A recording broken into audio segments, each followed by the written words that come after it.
The big question you need to ask yourself every day is, do I own a job or do I own a business? And unfortunately, the majority of contractors out there own a job. That's right, they're a slave to their own business.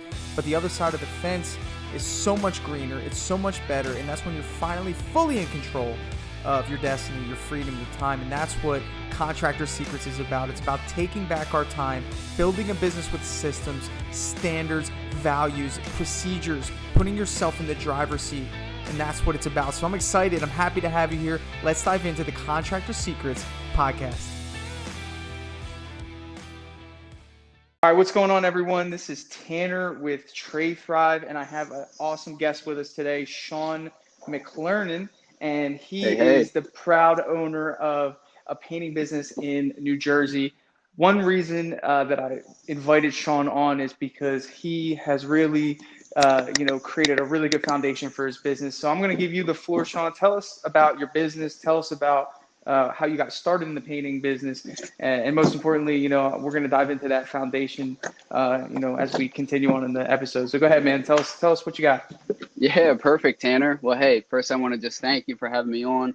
I appreciate it. I've been watching your stuff for a lot, and now it's good to have a good convo with you. Yeah, man. I'll give you a kind of a walkthrough. My story is kind of unique. I'm a young guy, so I'm 22 right now. 22. 22, young blood. But my story starts when I was 19. So I was a freshman in college, second semester, going to Rowan. I'm sure you know Rowan University. I do. Jersey, I have. Yep. I know someone that went there. Yeah. Yeah. So I went to Rowan. I was studying accounting and finance. And I'm sitting in class one day, and I have somebody come in with a clipboard that says business internship. There's no details about it, but I fill out my name and number, and I get contacted, and I end up going through some interviews with, somebody mysterious because they didn't give me any details about it. But I ended up getting accepted in this internship, and I found out that the whole, it's called College Works Painting. I don't know if you've heard of them. Oh, yeah. About there. Yeah, they're like the biggest internship in the country. Yeah, you could call it a quote-unquote internship. I call it a learning experience. Even better. Exactly, man. So I get into College Works, I get accepted, and I learn that their whole gig is they teach you how to start a branch of your own painting company for their brand. Right. And what do they want to do? License that out to you? So essentially they're grooming their franchisees? Kind of. No, they really try to just take profit, and I'll kind of get into, how it all works. Yeah, I'd like to hear about that too. Yeah, so I get into this internship. This is 2017. And they teach you, I'm going to show you how to start a company from the ground up. The first thing they teach you is marketing, different direct and indirect marketing techniques, how to get out there, how to generate buzz and word about your business and your story, how to really sell yourself. And once they taught you how marketing systems work, they had you go door to door, go knocking on doors, and you had like a big opening weekend. You would go out and get like 50 leads in a big weekend and go 6 hours a day knocking around Haddonfield and Morristown. Yeah. So wow. I went out, I generated 50 plus leads in my opening weekend. And nice. Then they said, Shawn, it's time to shift into the sales phase. So they taught you about marketing. Then they teach you about sales and, how to handle objections and how to convert and just how to get jobs in your queue ready to go. So the marketing and sales, I loved it. I thought it was so cool. Now, mind you, I never had any info about painting. I was never a painter. I didn't know anything about painting. Didn't have anyone in my family that did painting. But I really just embraced like the underlying, methods to marketing and sales. And I loved it. And I was actually my intern year, I was the top intern in the nation in sales at one point. So wow, in two months, I did 160K in 2 months. I was rocking and rolling. The kicker is when they taught you production, that's when they really threw a wrench into everybody's, because you can sell whatever you want, but if you can't produce it, forget it. Exactly, man. And their business model was, it's so laughable. They basically wanted, you go out, you sell these high-end jobs. Well, no, it's kind of like that, but they had you teach other college kids how to paint, and that's how you produced all these jobs. So we had no actual painters. It was just go pull some people that don't have jobs out of your classes, tell them you're going to pay them $11 an hour or like, 10 to 12 an hour, which is super low. And the result of that is none of the jobs got produced properly. And they only got produced properly when I kicked the guys off and said, I'm going to just paint this house myself. Yeah. So Wow. I ended up painting. So I produced 80,000 of the 160. I gave the other 80,000 away. And everything went well except for the fact that I made no money because they didn't, what they didn't tell you is they take 50% off the top. And then with the remaining 50%, you got to pay labor, material, Wait a minute. all the Wait a minute. overhead. Slow down, because I almost fell. What did you say? 50% off the Off top. the top of the job? And Tanner, they didn't tell you any of this until you had sold all the jobs. They didn't tell you a single thing about production until you had Bro, this sold sounds all like these jobs. this sounds like a pyramid scheme. It's exactly what it was, Tanner. And Holy I smokes. went through this, and you can imagine at the end of this, like I produced 80 grand worth of work. I basically painted every house myself because I had no painters. And Yeah. not only did I make no money, I lost money. So it was like, man, Wow, dude, I couldn't even imagine giving away.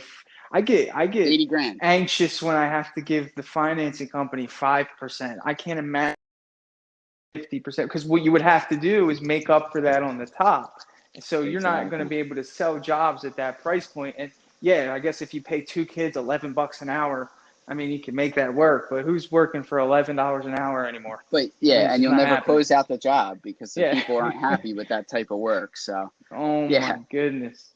you Wow. can kind of imagine, that's the So start of my so story. so tell me how, like, did you have to sign a contract? Was there a contract that said that you had to stay within their network Yes. for a certain amount of time? How did that happen? How did you get out of it? So it was just a summer internship, but at the very beginning of the internship, which it started in the spring for the marketing and sales, they had you sign the paper like day two. So you didn't know any better that you even signed anything, but down the line, when everyone wanted to quit, they said you don't get any money unless you finish out the internship. So they basically held you there. And I mean, I'm the type of guy to stick something out because that's my personality. So I stuck it Sure. out. So many people dropped out and they lost so much money because they put so much into it, a lot of driving, a lot of time, and they got no money. So I was stuck in it, but at the end of the summer, they let us go. They did make you sign a non-compete. So I had a non-compete for about For how 9 long? months. Oh, For about, wow. yeah. So I had a non-compete. I applied to it the best I could, but I kind of got underway on my own. And, it was one of those deals where at the beginning, like when the internship was done, I was sour. I was, oh, I can't believe it.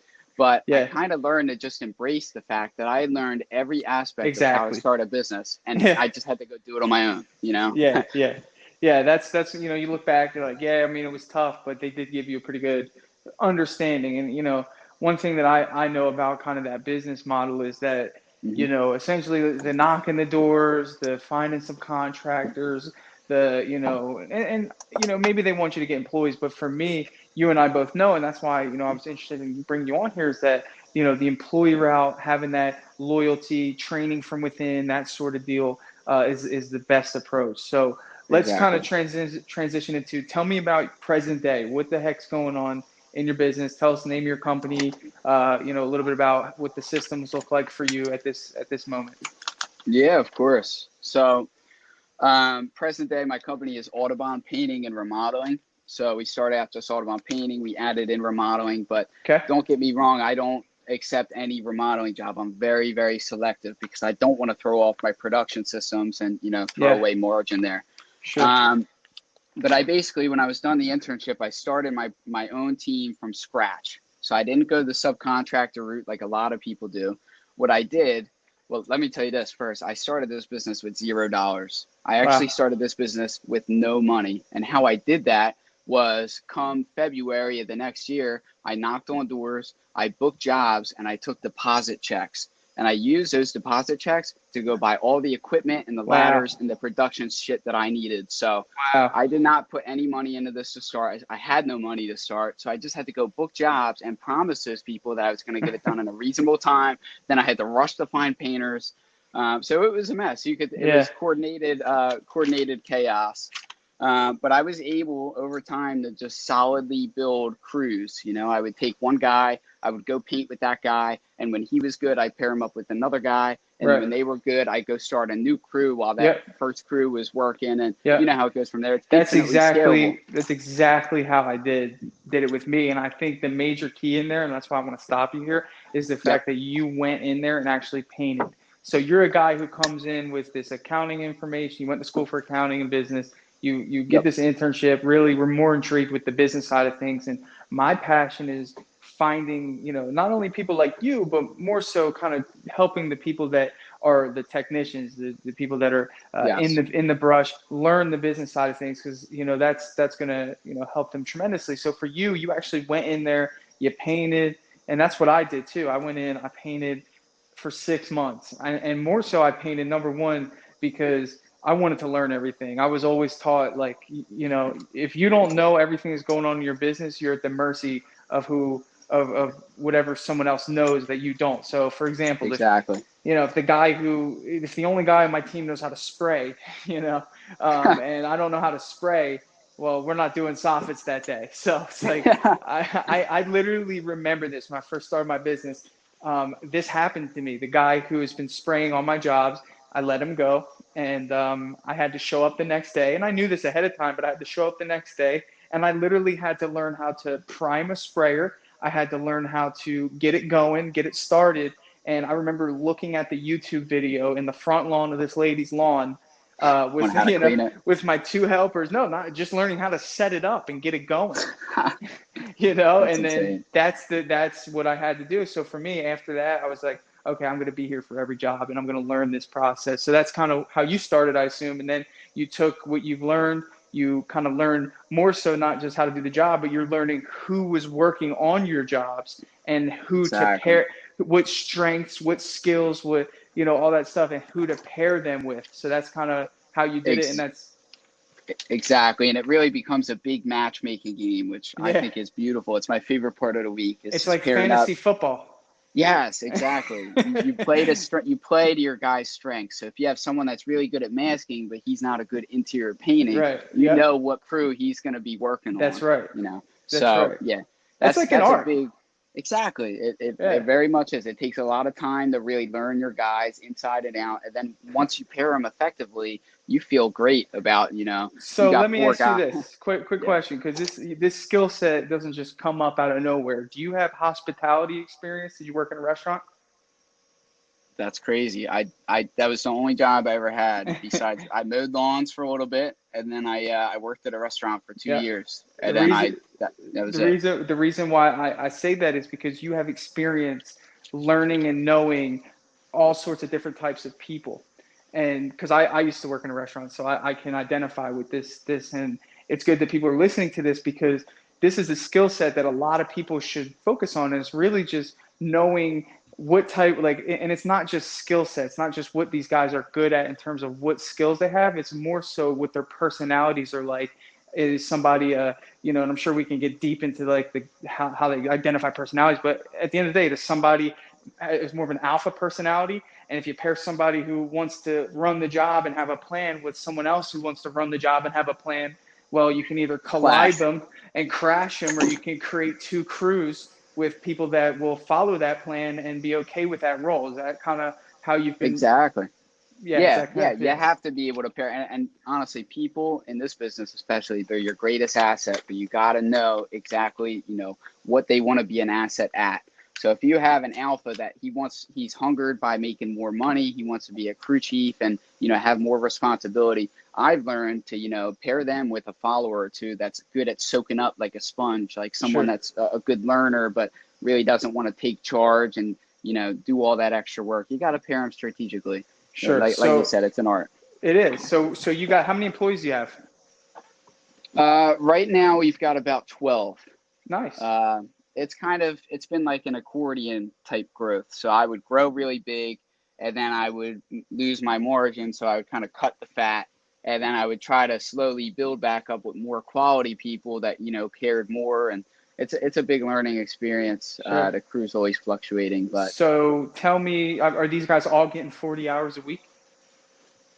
just about. Yeah, I would say 8 to 10 right now. I get 40 hours. Some of Okay. them are like 25 to 30. And then I do have like a big group of part-timers that do like 10 to 20, just here Okay. and there. Nice. And what is the cruise setup like? How many jobs are you doing a week?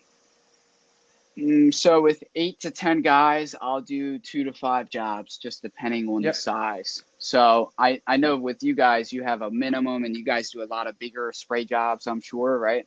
I'll tell you, I mean, the way I have it set up now is that I'll do whatever I can to keep my team together. So we have Yes. 10. I have one guy right now. He is a project manager. So his job is to do touch-ups, to go Yes. make sure. Yeah, dude, when you have somebody doing touch-ups full time, bro, it's the best because, they weigh on you, especially if, it's been like a month since someone reached out to you. So that's a huge benefit for him. Exactly. So I recently Yeah. just transitioned how my business model works, and I'll break it down real quick. So we have Yeah. 10 employees, a team of 5, and a team of 4, and then the 10th employee is my project manager. He's responsible for all things project management. He also now goes and does the estimates. So he is Okay. busy doing these multiple things, but it was a promise that I made to him early on that he wouldn't have to paint anymore, and he's embracing it. He loves it. So that's kind of what we got going on. But to go back to your question, I only take jobs that allow me to keep my teams together, and I'm Gotcha. so. This is like it's like the military mentality, man. I don't skew away from it. I won't take cabinet jobs. I won't take anything other than exterior and interior painting. I'll let the other guys take it. There is enough interior and exterior painting to scale my business to 10 million if I wanted to. Exactly. You don't have to take on these other things if your processes are in place. So for us, we have a minimum is 24.50 for the day. So if the job is anything Solid. smaller than something that I could do for 24.50, it's not our job. And I explain that to the customer. I'm not rude about it. I just say, we work in bigger teams. We're a little bit different than some of the other guys around here, and we have a minimum because we keep our teams together, just like that. I love that. And I like that you stick to your model, and if someone's looking for something different, they'll find someone different, but you stick to what you do Oh best, and yeah. that makes it way more efficient for your team. Oh yeah, because they can learn, they can get better at their processes. Each job, they're still learning. So that's exactly right.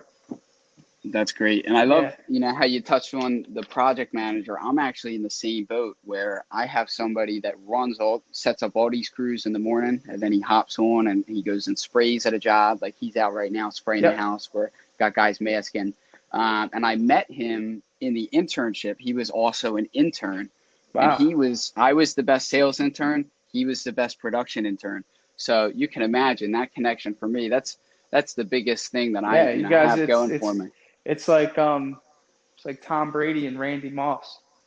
When that Yeah, yeah, and then Gronk that was comes in. dynamic. Yeah, right. So I just want to transition now into some of the more granular things you have in place. So tell me about Yes. who you're using for payroll. What's that look like? Yeah, so I actually have a local payroll company out of Belmar, Okay. Payday, Okay. Cool. and they take care of, I just send them the hours. They make up the checks. They take care of all the taxes. I have my pay-as-you-go workman's comp now through them, Nice. so I don't even have to worry about workman's comp payments. That gets taken care of. So yeah, I mean, they make it easy. At first I used a different payroll company that required a lot more out of me. And I found that, the extra time was definitely not worth it. So Sure. now I pay a little bit more money, but I get a way better service, and I could put my time elsewhere, which is, Yeah. very important. Yeah, and the thing about it is, man, is just the reason I'm asking about that is because I want to outline how easy it is. Because I remember when I first started, that it was intimidating to me to have Yeah. payroll and pay taxes and all this stuff. So that's good that you got that system in place. So what's the growth for you, man? What direction are you trying to head in with your business? Well, I mean, I've scaled. Last year I did 500K, so I did half a mil. Nice. I'm hungry to do a mil, and I wish I could say I was on track this year to do a mil, but I'm not. Okay. I'm probably closer to like 800K. No excuses there with Corona or anything. I definitely could have achieved that goal. I think I just lost focus, at a couple moments, and I'm a little bit behind where I want to be. But evidently, I want to just keep growing this to the point where I feel like every person in my production system is rock solid. It is dependable. And I'm at the point where my sales are just feeling saturated, which Yeah. I'm not there yet. I feel like I could sell 10 times more than I do now. And it's just So a matter of not overselling and then not having people to produce. You got to take your time getting rock solid employees, yeah. that's where I'm at right Yeah, now. yeah, and that's the goal, man. And I'm glad you hit on that. I'm so big about investing in employees that like I could just spend the rest of my life helping businesses with that, because if you have Yeah. got good people working for you and you know how to lead good people, I mean, the sky's the limit. Like I'm able to literally be home in my home office every day. I don't even need to meet people anymore. And I'm It's able to beautiful. do that because I've spent time hiring. you know, I Yes, mean, yes. that's the goal. So, transitioning real quick, man, I want to ask you about your sales process. Now, this is what I'm passionate about, is sales. So tell me some Yes. things that you're doing that's working, but also things that you think you could improve on that maybe I could help you with. Yeah. So as far as the improving part, I definitely, when I'm done explaining what I do, I want to hear more about your automations and how they work, because Sure. that's one thing. I do everything manually. I am the only guy right now that sells. I mean, every once in a while, I have my production manager do an Right. estimate if I'm in a tough spot, but I do all the sales, I sort all the leads, and I book the jobs. So I'm kind of in it heavy there. Yeah. So it's one of those things I could definitely make my life easier. Sure. Sure. As far as sales go, though, I feel like it's definitely my biggest strength out of the three systems. I really enjoy the process of, you pose it that, you're helping people. It's all about helping people. And like every single job, we help people get the job done. And in exchange, they pay us, and that helps us grow. So Right. it's one of those things where when I go in there, I don't go in there and do a hard close. I used to when I was in the internship, when I really Right. needed to book a job. Closing, Yep. closing, closing, super important. But I'm at the point now where, my reputation is so good. All of our leads come from word of mouth. Yep. I don't even really have to close. I just say, hey, this is my price. We do a quality job. We're not the cheapest price, but we focus on quality. If you want quality and you want to use our service, we take 25% down, but take your time, think on it, get other bids. I encourage people to go out and get other bids. And Yep. 90% of the time they hit me up and say, I'm going with your bid, Shawn, because I trust you, because I've Yep. heard good things about you. Yep.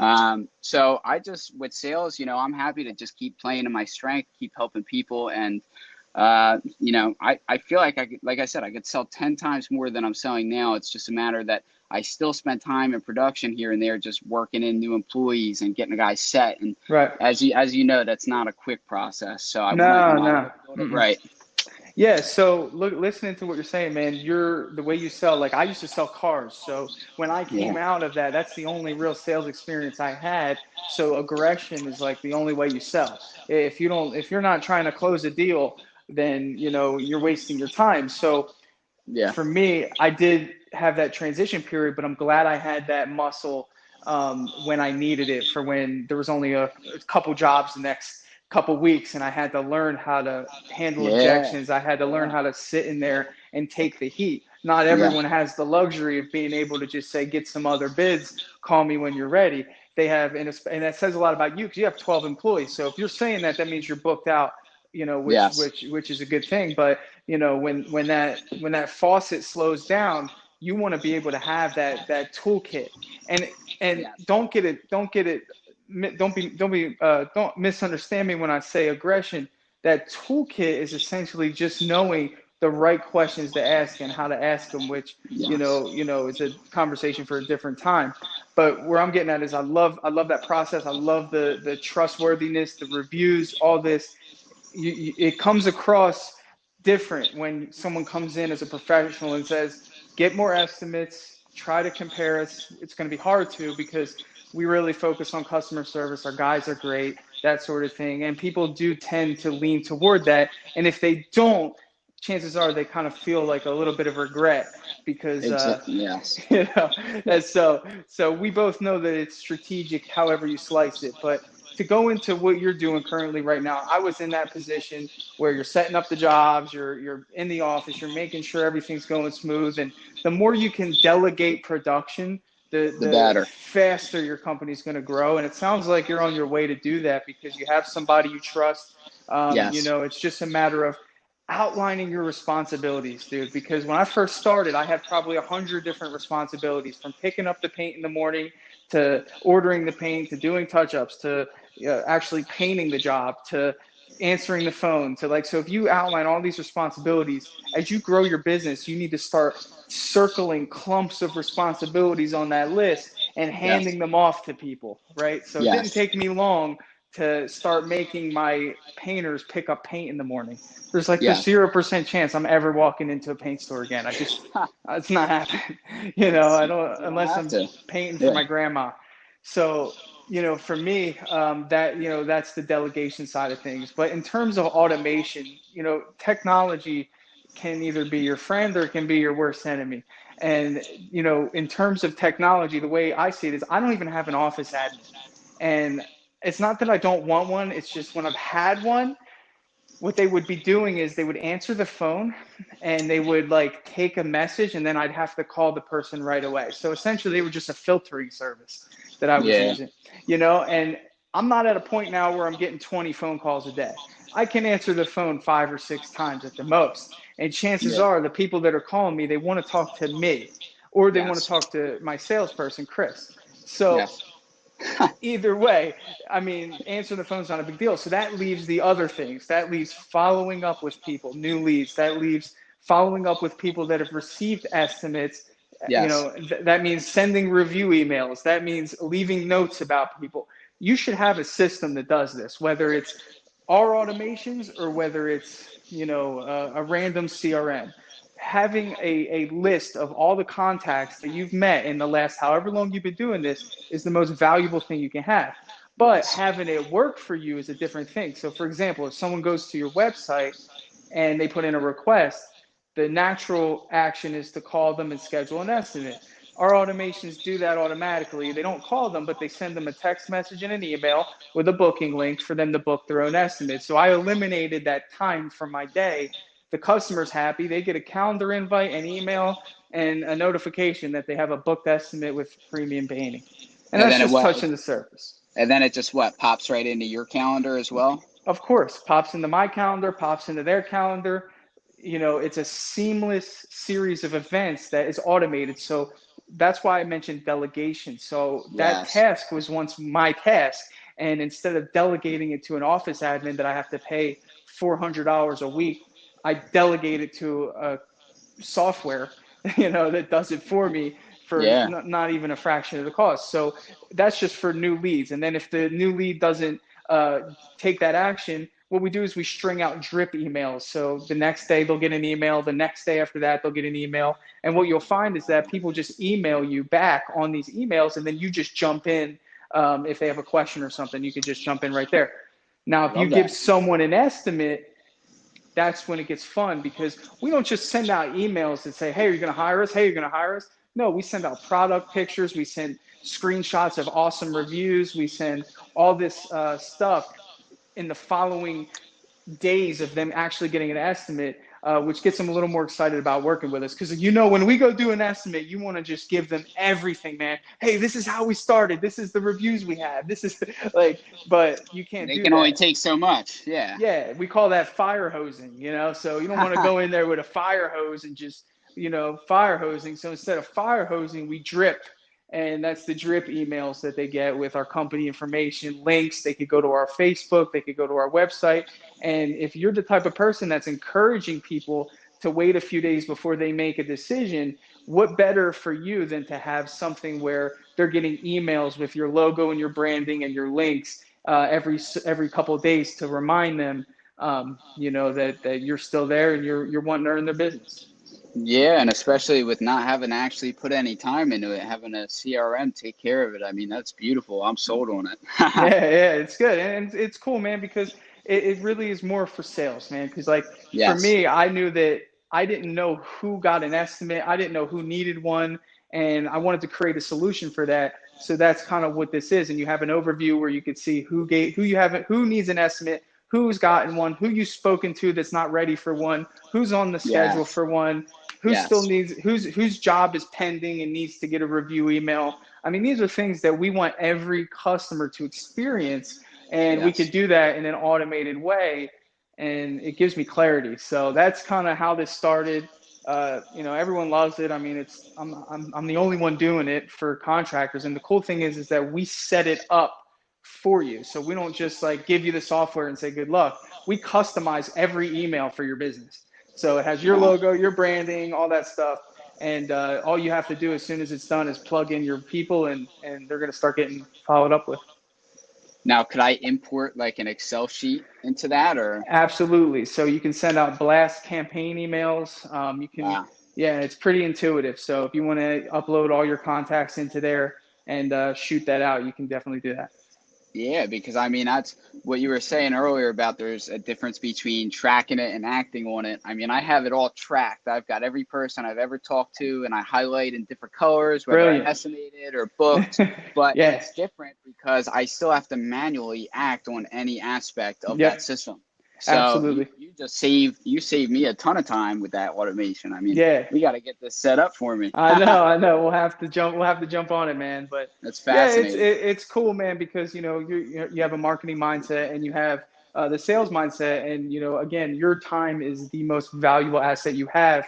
So anything Exactly. that we could do to pass off our tasks that we have in a business, and dish them out to different things, whether it's people or whether it's software, we need to be doing that because if you're bogged down with going to the paint store, it's it's hard. It's Yeah. hard. So kind Time of is just, money. yeah, exactly. And that's why we're going to probably wrap this up, man. I really, I got one thing for you, man. I just kind of want to ask if you were to give any piece of advice to somebody starting their business. Obviously not everyone's going to start it the way you did, having I would say the blessing of an internship, kind of give you some of the tools and tips, but somebody who really just sees the opportunity in a painting business, sees that if they work hard, they can achieve success in the painting business. What piece of advice would that be? Yeah, so I love that question. I have a couple little small points here. The first one is it always seems like it's not going to work out before it works out. So if you get to the point where things are getting really tough and you don't know if it's going to work, you need to keep going. That's Okay. something I've learned in any aspect of this game that you need to keep going. It's a total numbers game. So you need to hit your numbers and track your numbers. It might take you 20 contacts to get one person that's interested, but you need to hit your numbers over and over again, and they will build to where you want them to be. And then one more point is expectations. It's the biggest thing I've learned in my 3 years of running this company is that every expectation that you set matters. And I mean, automations for expectations would be even better, but manually, like when you're at the job and you set expectations, they need to be translated properly to your team, or else you are going to have big problems. That's right. So How do you that's a big. implement those expectations? Well, I initially set the expectations with the clients when I do the sale. And then I have a meeting with my production coordinator and we go over each job, the expectations that were set and what needs to be met and what can be compromised to make the job easier. And then that way he can take it and run with it. You know what I call those expectations? What's that? Promises. And Promises. those promises need to be kept. So if I'm selling a job and I'm relaying that job to somebody, he's got to keep the promises that I made. And Yes. when you do that, then you have a great experience. And Yes. that's how you grow. I love it, man. Thanks for your Yeah. time, Shawn. I'm sure we'll connect again, man. It was a pleasure. I think you've given a lot of value to the people that listen to this podcast. If you want to meet up with Shawn or follow him, Shawn, what's your Instagram username for your business? For the business, it's Audubon Painting LLC, and Audubon is Audubon. Awesome. All right, connect with Shawn. I'm sure you might get a couple of questions from this, man. Have a great day, Yeah. dude. I'm sure we'll connect and maybe we'll get you set up with those automations. Thanks, Tanner. Happy to All right, help. Good brother. talking. Thank you. Yes, sir. See ya. Hey, I just want to take a second to thank you for joining me here on the Contractor Secrets podcast. I'm just going to take this opportunity to let you know that my passion is coaching people, helping people. I've changed my Instagram name to @contractorcoach. And I did that because that is my passion. I want to help you. So please reach out to me. If you have an issue going on in your business, send me an email, find me on Instagram, message me, and let's do a breakthrough session. I want to work through your problems in your business to help you get to that next level. And one thing that I always say is this, the difference between those that get over the humps and the hurdles in business is just a change in perspective. And that's what I plan to offer you. So get with me, message me, allow me to help you take your business to the next level.